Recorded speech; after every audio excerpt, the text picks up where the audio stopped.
the third algorithm that we are looking at is known as the insertion sort algorithm.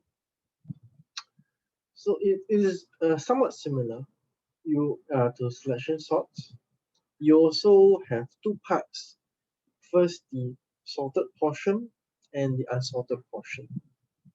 But how it differs in the selection sort is that in the selection sort, you find out what is the smallest element in the remaining array, or rather in the unsorted array, and then you do a swap with the correct position in the array. In insertion sort, what actually happens is that we maintain an sorted portion, and then you slowly grow this list of sorted portion. So meaning that you first have, for example, in a array of let's say 5 elements, you first look at the first one element, and of course by default it is sorted. Then look at the first two elements, and you decide how can you best sort these two elements. So maybe you need to put one in front of the other, and then you look at the third element. Then you see how should the third element be placed in this sorted portion. So in essence, you are slowly growing the elements, or rather slowly growing the sorted part of the array. And at every single point where you stop the algorithm, what you have is you have the sorted portion of the first so-called n elements of where you have so-called iterated the algorithm with. Okay. Well, once again, it is very abstract for me to talk about this in this manner. So it's easier for me if I go through it with one example, and we are going to go back to the same example again. Okay. So once again, we are here. What you can consider is we are looking at the algorithm where, rather we are looking at the unsorted portion of the array.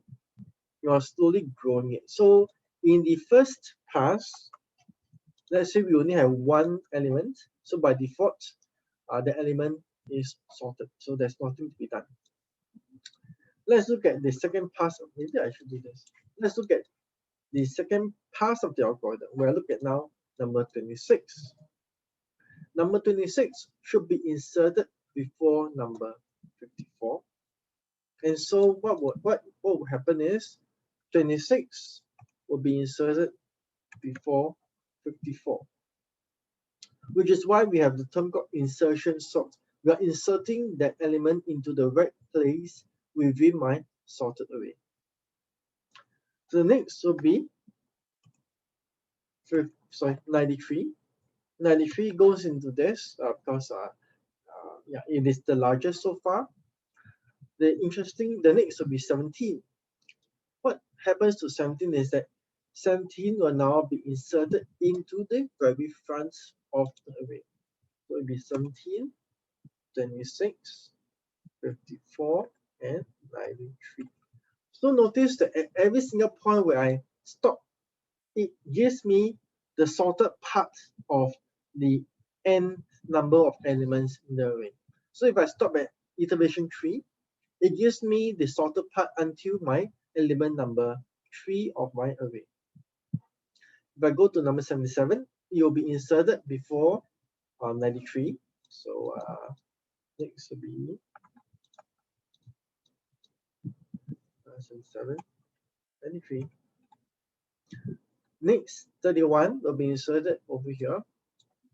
So I believe you're now beginning to see, I hope you are now beginning to see a certain pattern. 44 will be inserted here.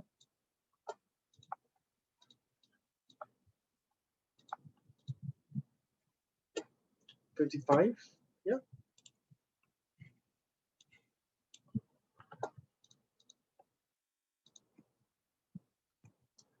55 will be inserted here. And finally, 20 will be inserted all the way in front. Let me arrange this.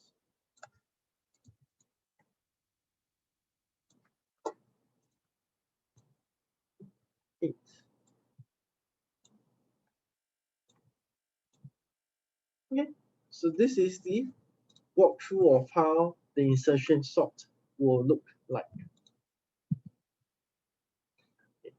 So analysis, it is still n-square algorithm, but in the best case scenario, is that only one comparison needs to be done on each pass for an already sorted list. So meaning that in the best case scenario, if this algorithm is already sorted, it only runs through the external for loop, and the internal loop here, it only does just one comparison. So essentially it is a little bit like a ON, somewhat like an ON algorithm in the best case scenario. Okay, of course, in the typical case it's still n square, but if you pass into the algorithm sorted away, it will be it will run terminate at about ON time. This is in contrast with all the other algorithms like selection sorts, or that we saw earlier, or bubble sorts, where you will still require the n square time in order to complete the algorithm. Thank you.